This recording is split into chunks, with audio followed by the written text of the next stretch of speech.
Assalamualaikum warahmatullahi wabarakatuh. Perkenalkan, saya Rio Rusman, peserta Latsar CPNS Kemenkes 2025, golongan 3, angkatan 5, kelompok 1. Untuk lebih kurang 3 menit ke depan, saya akan cerita tentang bagaimana penerapan core value ASN berakhlak selama masa Latsar ini.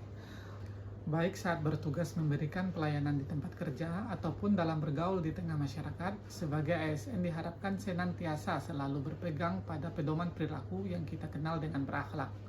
Berorientasi pelayanan, A. Akuntabel, K. Kompeten, H. Harmonis, L. Loyal, A. Adaptif, K. Kolaboratif.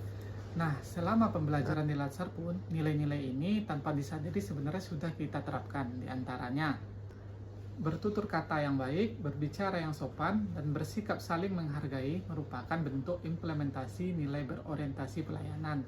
Contoh lainnya, ketika dalam suatu diskusi, sikap pertama yang harus diambil adalah mendengarkan dengan aktif setiap pendapat yang disampaikan oleh anggota kelompok lain, menjaga tata krama, menghargai perbedaan pendapat. Kalaupun kita ada kritik, sampaikanlah kritik yang membangun tanpa menyakiti pihak lain.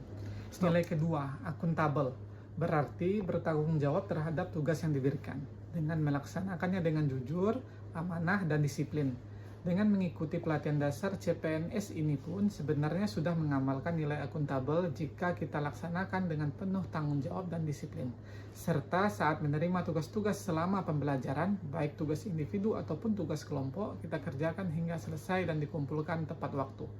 Oke. Ketiga, kompeten. Salah satu tujuan penyelenggaraan Latsar CPNS ini adalah diharapkannya dapat mengembangkan kompetensi dalam hal pembentukan karakter dengan menginternalisasikan dan mengimplementasikan core value ASN yang berakhlak.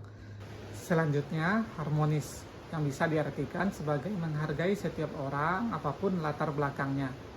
Dalam berinteraksi, tidak membeda-bedakan perlakuan hanya karena status sosial, agama, ras, atau suku bangsa. Menghargai kelebihan dan kekurangannya, saling mensupport dapat terlihat saat mengerjakan tugas kelompok ataupun dalam pelaksanaan tugas rutin harian. Kelima, loyal. Dengan menyiapkan waktu dan tenaga untuk kegiatan Latsar berarti kita sudah mengedepankan kepentingan bangsa di atas kepentingan pribadi. Dengan ikut kegiatan ini, kita ikut andil berpartisipasi aktif dalam pembangunan birokrasi yang lebih baik. Begitu juga dengan menjaga nama baik instansi dan negara. Keenam, adaptif. Terus berinovasi dan antusias serta harus mampu cepat menyesuaikan diri menghadapi perubahan.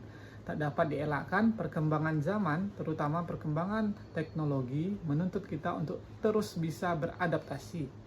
Bekerja tidak hanya di kantor, sekarang bekerja bisa dari mana saja. Dan tidak lupa untuk bisa memanfaatkan ruang-ruang digital sebagai bagian pelayanan publik. Dan yang terakhir, nilai kolaboratif. Dalam mengerjakan tugas kelompok yang diberikan oleh fasilitator, kerjasama yang sinergi, dan memberikan kesempatan kepada anggota tim untuk berkontribusi merupakan bagian inti dari nilai kolaboratif. Ingat, jika ingin berjalan cepat, berjalanlah sendirian. Jika ingin berjalan lebih jauh, berjalanlah bersama. Demikian, wassalamualaikum warahmatullahi wabarakatuh.